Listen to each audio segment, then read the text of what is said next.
Bonjour, monsieur Mohamed Bangoura. Bonjour à vous. Je rappelle que vous êtes le deuxième porte-parole des enseignants contractuels. Vous êtes parti en grève depuis le 1er février dernier. Dites-nous quelles sont les raisons de cette grève.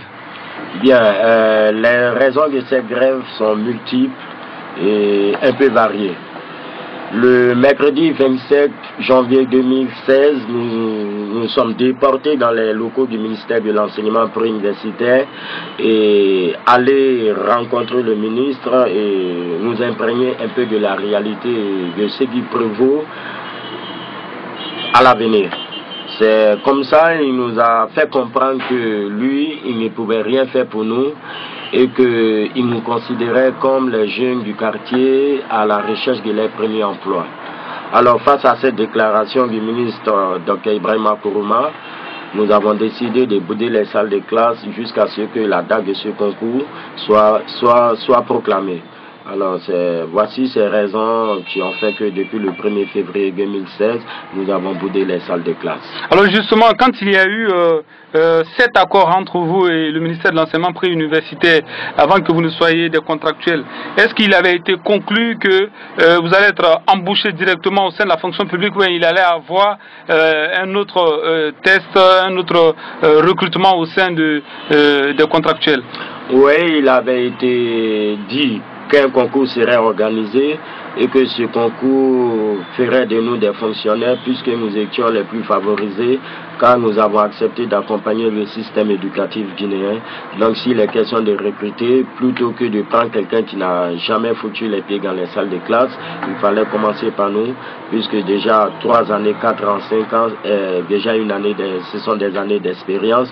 Donc s'il faut rajeunir, s'il faut essayer d'envoyer ce système à la perfection, c'est de continuer avec ceux-là qui déjà ont une expérience.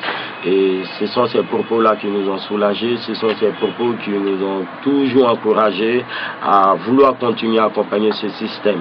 Mais fort malheureusement, nous avons compris que ces propos n'étaient que des propos de campagne, des propos pouvant les permettre de continuer dans leur politique, de vouloir donner une nouvelle image à l'éducation guinéenne.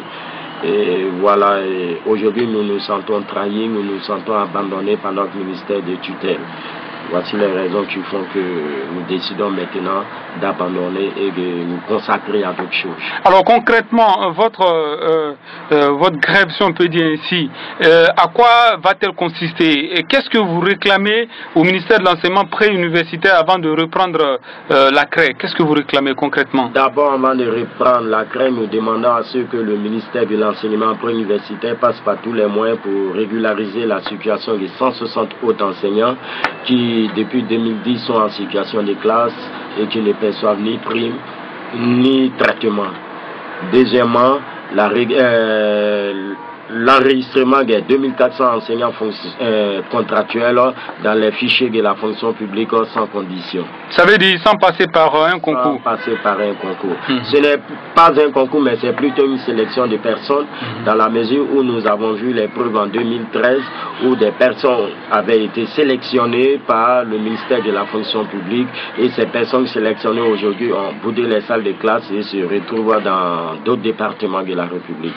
Voilà, donc ce sont ces petits éléments-là qui font que nous nous méfions. Nous n'avons pas peur d'affronter un concours, mais nous avons plutôt peur de la manigance que tous ces petits mots-là qui riment ici, le ministère de l'enseignement, le ministère de la fonction publique et de la réforme de l'État. Alors, si vos revendications ne sont pas prises en compte, qu'est-ce que vous comptez faire? C'est-à-dire perdurer dans cette grève ou bien vous avez d'autres stratégies pour pouvoir vous en sortir? Bon, nous allons utiliser l'action. L'action, et il faut comprendre l'action, nous allons toujours manifester, nous allons continuer à réclamer notre droit qui est le plus légitime, partant du Code du travail guinéen. Il y a une nécessité de service. Aujourd'hui, le système éducatif guinéen est en manque de 12 000 enseignants. Alors le Code du travail guinéen le dit, lorsque un stagiaire de l'État, après 6 mois, ou 2 années de stage et d'apprentissage, cette personne, pour nécessiter des services, ne doit pas être soumise à un test de recrutement et les déverser directement dans les fichiers de la fonction publique. Alors c'est ce code-là que nous voulons que le ministère de la fonction publique et de l'enseignement préuniversitaire respecte. Ok, merci M. Mohamed Bangoura d'avoir répondu à nos questions. Au plaisir. Merci beaucoup.